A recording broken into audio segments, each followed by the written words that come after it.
मित्रों नमस्कार। मैं एस्ट्रोबद्री.com से पंडित पुरुषोत्तम सत्या आपके सामने प्रस्तुत हूँ श्राद्ध के बारे में जानकारी देकर। जैसा कि आप लोग जानते ही हैं कि आजकल श्राद्ध पक्ष चल रहा है, तो श्राद्ध पक्ष में लोगों के मन में विभिन्न प्रकार के प्रश्न होते हैं, शंकाएं होती हैं, जिसके लिए मैं जानकारी देने के लिए आपके सामने प्रस्तुत हूँ। सबसे पहला प्रश्न होता है कि श्राद्ध किसे कहते हैं। तो दोस्तों, अपने पितरों के निमित्त श्रद्धा पूर्वक जो भी कार्य किया जाता है या कर्म किया जाता है उसको हम श्राद्ध कहते हैं। श्राद्ध में पिंडदान और तर्पण का विशेष महत्व है।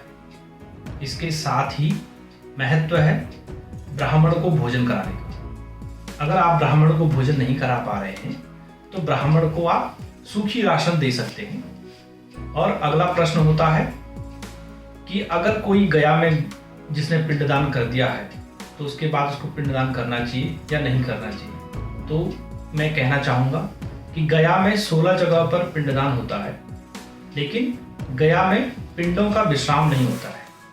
गया में श्राद्ध करने के बाद अगर कोई बद्रीनाथ में श्राद्ध करता है तो पिंडों का विश्राम कहा जाता है, लेकिन उसके बाद भी मनुष्य को अपने पितरों के निमित्त तर्पण अवश्य करने चाहिए, अगर आप पिंडदान ना भी करें तो।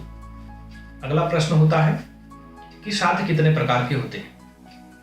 तो दोस्तों, अलग अलग शास्त्रों में श्राद्धों के अलग अलग प्रकार दिए हुए हैं, लेकिन प्रमुखतः 4 प्रकार के श्राद्ध होते हैं जो सभी मनुष्यों को अवश्य करने चाहिए। इसमें एक पार्वण श्राद्ध होता है, जो श्राद्ध पक्ष है अभी आजकल चल रहे हैं, उसमें जो श्राद्ध किया जाता है उसको पार्वण श्राद्ध कहते हैं। और अगर मनुष्य की मृत्यु की तिथि में, मनुष्य की जिस माह में मृत्यु हुई हो और उस माह की उस तिथि को अगर श्राद्ध किया जाए तो उसको एकोत्तिष्ठ श्राद्ध कहते हैं। तीसरा श्राद्ध होता है नांदीमुख श्राद्ध, जो कि अगर हमारे घर में कोई विशेष कार्य हो रहा है या अनुष्ठान हो रहा है, जैसे विवाह इत्यादि विशेष कार्य हो रहा है, तो उसमें कार्य से पहले अगर पितरों के निमित्त जो भी श्राद्ध किया जाता है उसको नांदीमुख श्राद्ध कहते हैं। इसको इसलिए किया जाता है कि ताकि हमारे घर में जो अनुष्ठान हो रहा है, जो भी संस्कार हो रहा है, विशेष कार्य हो रहा है, उसमें कोई बाधा उत्पन्न ना हो।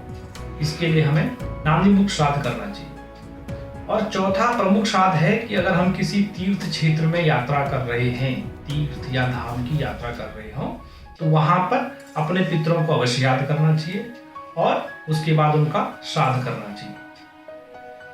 अगला प्रश्न होता है कि श्राद्ध करने का अधिकारी कौन है।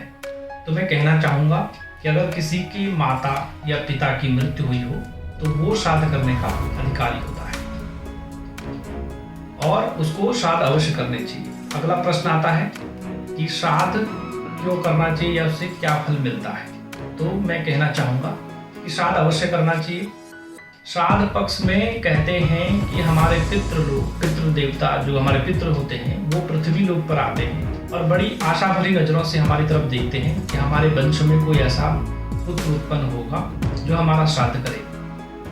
और अगर कोई मनुष्य अपने पितरों का श्राद्ध नहीं करता है तो वो लोग उससे रुष्ट हो जाते हैं, पितृ लोग रुष्ट हो जाते हैं और श्राद्ध पक्ष के अंत में उनको श्राप देकर अपने लोग वापस चले जाते हैं। इसलिए अवश्य ही श्राद्ध करना चाहिए। कहते हैं कि जो पितरों को तर्पण नहीं देता है श्राद्ध पक्ष में, वो उस मनुष्य का पसीना पीकर पितृलोक को चले जाते हैं। अगला प्रश्न होता है कि श्राद्ध में विशेषतः कुछ बातें ध्यान देने योग्य होती हैं, कि जैसे श्राद्ध में श्राद्ध के समय पर मनुष्य को अपने घर में कपड़े नहीं धोने चाहिए, कहते हैं, क्योंकि उस समय श्राद्ध जो पितृ होते हैं वो आशा करते हैं कि पितृ हमारे निमित्त यहाँ पर तर्पण होगा, तो जो कपड़े धोने से जो पानी निकलता है वो उसी को पी लेते हैं।